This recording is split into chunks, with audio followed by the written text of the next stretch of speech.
Bonjour et bienvenue à ce nouveau tutoriel. J'espère que vous allez bien.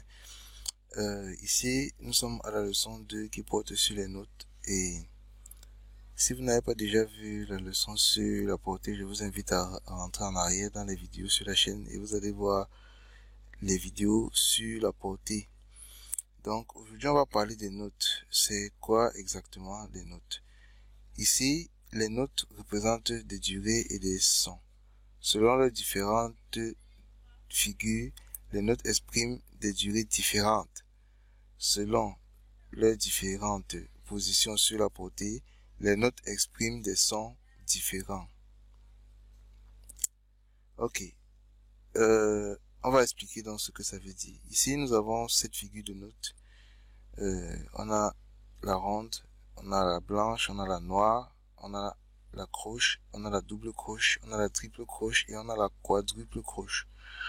Et vous allez remarquer que ces figures sont différentes. Vous voyez que les formes sont différentes. Ici, on explique juste que cette différence de figure exprime la différence de durée. Ça veut dire que, en conclusion, on peut conclure que quand on regarde cette figure, puisqu'elle est différente de celle-ci, elle doit avoir une durée différente. Donc, elles doivent avoir des durées différentes les unes des autres. Donc, celle-ci, elle est différente de celle-ci, donc les durées doivent être différentes. Celle-ci, elle est différente de celle-ci, donc les durées doivent être différentes par conséquent. Et ici, on dit la différence de position exprime des sons différents. Si ici sur la portée, on va prendre cette portée-ci. Si ici sur la portée, on a une de ces figures de notes ici et une autre peut-être ici, on va conclure que même si elles ont la même forme, elles produisent des sons différents. Ok, ici j'ai essayé de dessiner la portée avec le logiciel Paint. Et ce que nous allons remarquer très vite, c'est que si je place ma note là, par exemple, elle a une forme, c'est une ronde. Et si je place une autre ici, il s'agit également d'une ronde. Mais il n'y a aucune différence de forme, c'est-à-dire ces deux notes, elles ont la même durée. Mais il y a plutôt une différence de son, parce que ces deux notes sont positionnées à deux hauteurs différentes. C'est pour ça qu'on dit que la différence de hauteur ou de position sur la portée exprime une différence de son. Mais la différence de forme exprime plutôt une différence la différence de forme indique plutôt une différence de durée. Donc, ici, ces figures de notes-ci ont des durées différentes. Okay. Lorsque plusieurs croches, double croche, triple croche ou quadruple croche sont placées les unes à côté des autres, on peut remplacer les crochets par des barres unissant ces notes. Ok, par exemple ici, voilà une croche. Vous allez voir toutes les figures de notes en descendant à partir de la croche ont des queues. Vous voyez. Et vous allez remarquer, si vous remarquez bien, vous allez voir qu'on augmente une queue à chaque figure.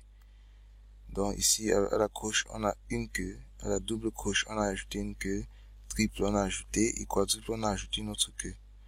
Voilà. Cette propriété veut juste dire que lorsqu'on a plusieurs croches, triple croche, quadruple croche ensemble, on peut lier leur queue par des traits. Comme vous le voyez ici, on a deux croches ensemble. Voilà une croche, voilà l'autre. Vous voyez que ces deux queues sont devenues une seule queue. Regardez bien ici, vous allez voir, c'est une seule queue. Ici, on a trois triples croches ensemble. Vous allez voir que là, on a deux queues. Là, on a deux queues. Là, on a deux queues. Les premières queues, on les a liées ici ensemble. Les secondes queues, vous voyez, on les a unis ici ensemble. On les a unis là. Ici, c'est le même principe, mais on a plutôt des quadruples croches. Vous voyez, quatre queues, on a utilisé le même principe pour lier toutes les quatre queues. de chaque quadruple couche. Là, on a plutôt une croche et deux doubles croches. Voilà ma croche et voilà mes deux doubles croches. Pourquoi est-ce que ça se passe de cette façon? C'est parce que ici, ma croche, elle a une queue. Et quand on lit les queues, ce sont d'abord les dernières queues qui se lient. Donc les queues les plus basses pour ce cas spécifique, parce que elle pouvait avoir une autre forme. On va voir pourquoi après. Elle pouvait être placée plutôt dans ce sens. On va voir après. Mais les dernières queues sont d'abord liées. C'est pour ça que vous voyez une longue barre ici. Et là, ensuite, ce sont les queues suivantes. Ici, à la croche, on n'a pas une deuxième queue. Mais au niveau des doubles croches, on a deux queues qui sont libres. C'est pour ça qu'on a lié d'un trait à ce niveau. Ok, c'est le même principe à ce niveau. Vous allez voir que on a lié les dernières queues d'abord ensemble. Quand on lie les dernières queues, on utilise celle de la croche, celle de la double croche, celle de la triple croche, celle de la quadruple croche, et on obtient une longue queue. Ensuite, il reste une queue au niveau de la double croche. On l'utilise pour lier la deuxième queue de la triple croche et la deuxième queue de l'autre triple croche. Et on continue avec les deux dernières queues de triple croche, parce qu'ici il n'y a plus de troisième queue. C'est une double croche. On lie les deux queues et c'est pour ça qu'on obtient une seule barre à ce niveau. Ok, vous pouvez continuer l'exercice ici. Maintenant, c'est le style d'exercice qui est souvent compliqué pour certaines personnes. Mais vous allez voir, c'est très facile. On a plutôt une croche au milieu et deux doubles croches aux extrémités. Donc, lorsqu'on a une figure de note qui a une queue inférieure aux autres placée au centre ou bien au milieu de plusieurs autres notes qui ont des queues, qui ont un nombre de queues plus élevé, il y aura certaines barres interrompues, certaines queues interrompues. Vous allez voir, si on lit les dernières queues, on va se rendre compte que il reste une queue sur chaque double croche, mais sur la croche, il ne reste plus de queue. Donc on va d'abord lier ces dernières queues. Maintenant, comme il reste une queue ici, on va juste tendre cette queue pour former ce petit trait que vous voyez là.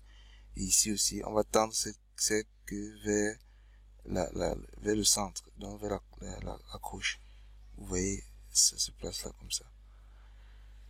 Je vais donc essayer de vous laisser des exercices que vous pouvez corriger en commentaire. Pour corriger, vous allez essayer de faire sur un papier. Vous allez envoyer en commentaire sur la chaîne YouTube. Pour ceux qui sont dans le groupe des exercices, vous allez essayer de corriger sur un papier des exercices que vous voyez là, et vous allez envoyer sur le groupe pour qu'on corrige ensemble. Ceux qui ne sont pas encore dans le groupe, il y a le lien dans la description du groupe WhatsApp. Donc vous allez cliquer sur le lien pour rejoindre le groupe WhatsApp où on résout les exercices qui sont proposés dans le livre de Dan Usher. Donc le lien se trouve en dessous de la vidéo, dans la description. Pour ceux qui ne connaissent pas où la description se trouve, quand vous descendez, vous allez voir les liens. J'ai écrit là-bas mon numéro de téléphone, j'ai écrit le lien d'abonnement à la chaîne, j'ai écrit également le lien du groupe WhatsApp où on corrige les exercices. Donc je vous laisse donc faire les exercices puisque vous avez compris le cours. Si vous n'avez pas compris, les exercices vont vous aider à comprendre, et quand on va corriger ensemble, vous allez voir, c'est très facile.